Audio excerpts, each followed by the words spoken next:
Good bad ugly திரைப்படம் அதிகம் எதிர்பார்ப்போடு வெளியான திரைப்படம். இந்த திரைப்படத்தினுடைய முதல் நாள் வசூல் என்னவாக இருக்கும் என்பதுதான் எல்லோருடைய எதிர்பார்ப்பாகவும் இருந்தது. உண்மை சொல்லப்போனால் இந்த திரைப்படம் ஆகா ஓஹோ அப்படின்னு சொல்லி அஜித் ரசிகர்கள் மத்தியில் மிகப்பெரிய வரவேற்பை பெற்றிருக்கிறது.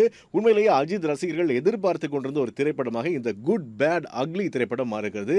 அஜித்தினுடைய பழைய திரைப்படங்களுடைய ரெஃபரன்ஸ் எல்லாம் மிக சிறப்பாக சரியான இடத்துல பொருத்தி, அது மாத்திரம் இல்லாமல் 90s கொண்டாடப்பட்ட பாடல்களை எல்லாம் மிக சரியான இடத்துல நிறுத்தி அற்புதமா இந்த திரைப்படத்தை ரசிகர்கள் மத்தியில கொண்டு வந்து சேர்த்திருக்கிறார் ஆதிக் ரவிச்சந்திரனும் கூடவே ஜிவி பிரகாஷும் அப்படின்னு சொல்லி படத்தை பார்த்து நிறைய பேர் கருத்து சொல்லிட்டு இருக்காங்க.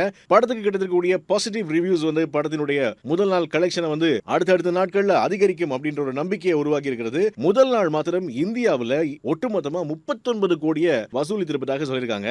அதே சமயம் உலக அளவில் பாத்தீங்கன்னு சொன்னா 59 கோடிகளை வசூல் செய்திருக்கிறதாம் இந்த குட் பேட் அக்லி. ஆக சமீபத்தில் வந்திருக்கக்கூடிய அஜித்தினுடைய திரைப்பட சாதனைகளை இந்த திரைப்படம் மிக இலகுவாக முறியடிக்கும் அப்படின்னு சொல்லி திரை விமர்சகர்கள் கருதுகிறாங்க. ஆக அஜித் ரசிகர்கள் எதிர்பார்த்த வெற்றி அவங்களுக்கு கிடைச்சிருக்கு. சந்தோஷமா கொண்டாடுங்க.